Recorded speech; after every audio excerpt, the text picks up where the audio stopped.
What? She been doing this, fam. She was doing this in 2019. So when Jill said, you know what else is a Kremlin talking point? Reparations. Whoa, she ain't like that. Did not like it. And so I'll show you where she was saying that. I said, no wonder Angela Rye folded her arms when Jill Stein mentioned reparations. This woman accused ADOS of being Russian bots. Oh, honey, the tea is hot with this one. And it is. I told you we were going to have some fun tonight. The tea is hot. So shout out to Yvette Carnell because she shared this video with me. Don't believe me? Listen to her say it yourself. You just clearly don't pay attention, that's fine. But the challenge I have now is if you follow the narrative, it is very much about we can only talk about reparations and issues specific to Black Americans who are not immigrants because when other people come here, they're not looking out for our best interests. Number one, that's an overgeneralization. Number two, it's dangerous. I believe that it was paid for by Russia. And I'm not saying that everyone who uses that hashtag now is a Russian bot, but I believe it originated from Russian bots in the same way that some of the stuff around the crime bill happened in 2016. There were some lower speeches, clearly. So this was Angela Rye speaking to a room of people, telling people that ADOS, this was all, they were being paid by Russia and that they were Russian bots. This is Angela Rye saying that. And the same woman just happens to be sitting in the room to interview Jill Stein and wants to bring up, oh, you sat at the table across from Vladimir Putin. First, she lied and said you sat right next to him. She didn't sit right next to him. He was at the table across from her and she never even got the chance to speak to him. She's talked about this multiple times. She was investigated about this and she was cleared of any wrongdoing. So you got Angela Rye here. Look, all Black folk. No. Black faces in high places, and we're going to talk about these high places, actively working against an organization that is trying to push for reparations for American descendants of slaves. That's what she was doing. And she's mad. She big mad. She folded her arms in the interview. She's really upset because her candidate and her friend, Kamala Harris, has no freaking Black agenda. None. She wants to focus on the way that people want to pronounce Kamala Harris's name. I call BS on that. People mispronounce my name all the time. Do you see me getting mad and screaming and like, oh, it's Sabrina, not Serena. It's Sabrina, not Selena. People mispronounce it all the time. She wanted to put more focus and frustration and anger about the mispronunciation of Kamala's name than she was to get angry about what Jill Stein was saying to her about what the Democratic Party has been doing to third-party candidates. She was more angry about Kamala's name than she was about the genocide in Gaza. She was more angry at Kamala's name than she was about the fact that Kamala has no Black agenda, no reparations plan. She was more concerned about that. But then you got to know where this woman comes from. Angela Rye. Angela Rye comes right from Capitol Hill. She worked with the Congressional Black Caucus, another damn group of Black faces in high places that don't do shit. She worked with them. How many of you knew that? She comes right from the Hill.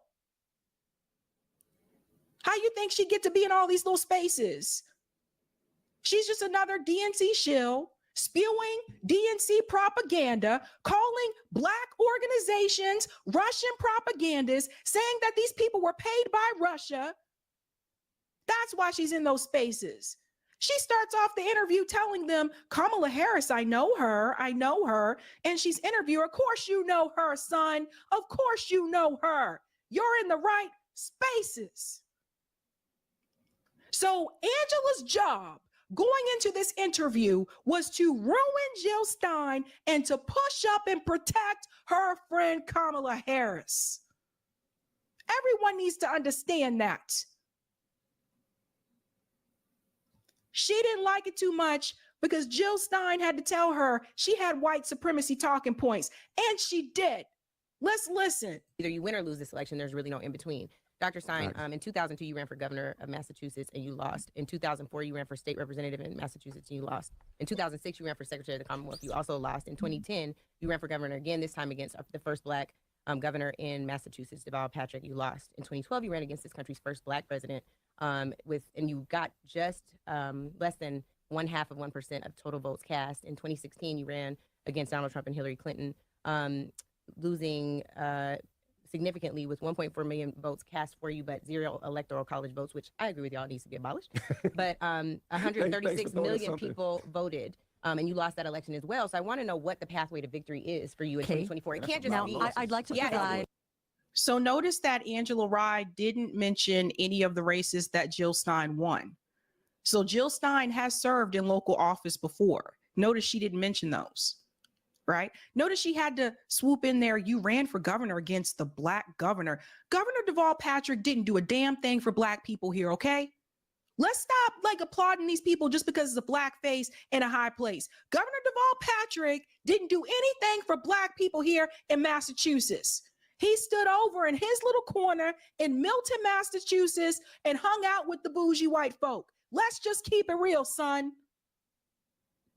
But let me let her finish. A different Can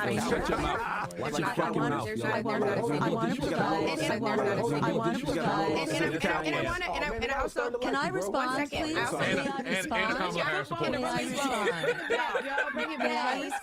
Angela. Go ahead. Well, I would like to respond. This is the framing of the empire and the oligarchy and white supremacy and colonialism, which wants you to feel that resistance is futile. This is about voter blaming and voter shaming. Let me respond.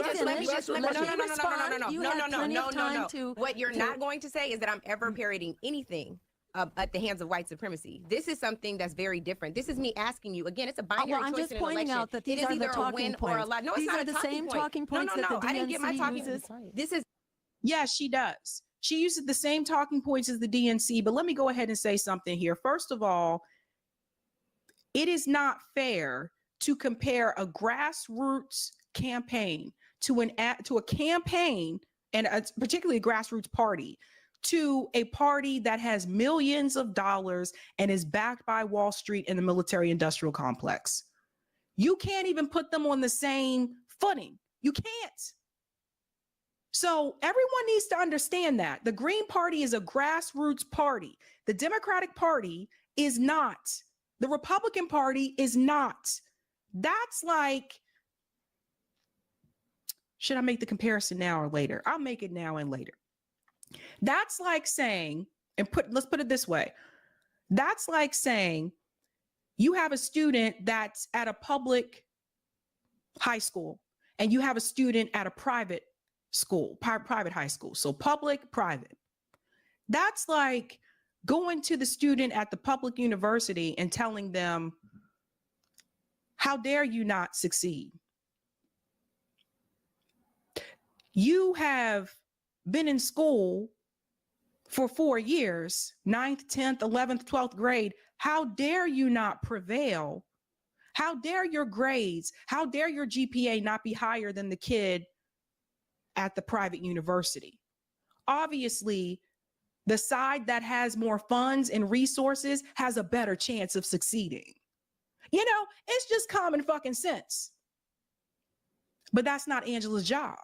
Angela's job is to parrot those DNC talking points. Not DNC talking points. This is my research. And sadly for you, the research says you have never won an election. You have been successful in pushing forward certain agendas as an advocate, but you have never won an election as a candidate. We are the one party. party. So in order to win, you know, a journey of 1,000 miles begins with one step. And in this case, it's many steps. Let me point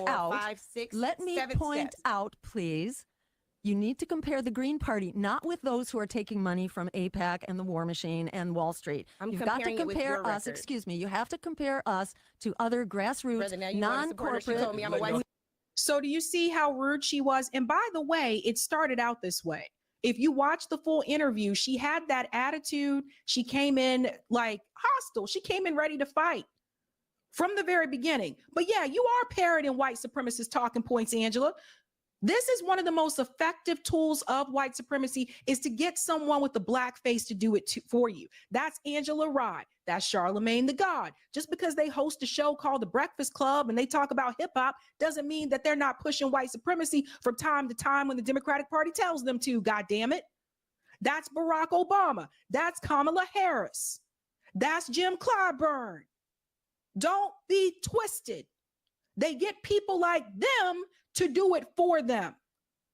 And she'll go along with it because she wants the money and she wants to be noticed. You want a lot of attention, Angela. You got a lot of attention today and yesterday. You wanted that attention, so now you got it. We need. She said I was parroting the talking points of the white supremacy. See, that was my disappointment. May I finish, earlier. please? Like May I get to my point? May I please get to my point? Let me finish, please. Thank you. You're trying. You see this? So that's the end of the clip. But you see this? She was doing that before the white supremacist comment. Because the reality is this did not go the way that Angela wanted it to, because she called your ass out, which other people should have done. You guys have had Nikki Haley, Vivek Ramaswamy, Candace Owens, all these other people that are conservatives come on to the Breakfast Club, and you never treated them the way that you treated Jill Stein and Butch Ware. This was an attack from the get-go, and that was the assignment that they had. Go in and attack them and destroy their campaign. Now, you guys may be wondering, why would they even have to do that?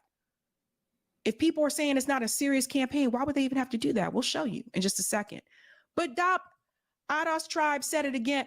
Angela Rye was pissed when Jill Stein said she was using white supremacist talking points.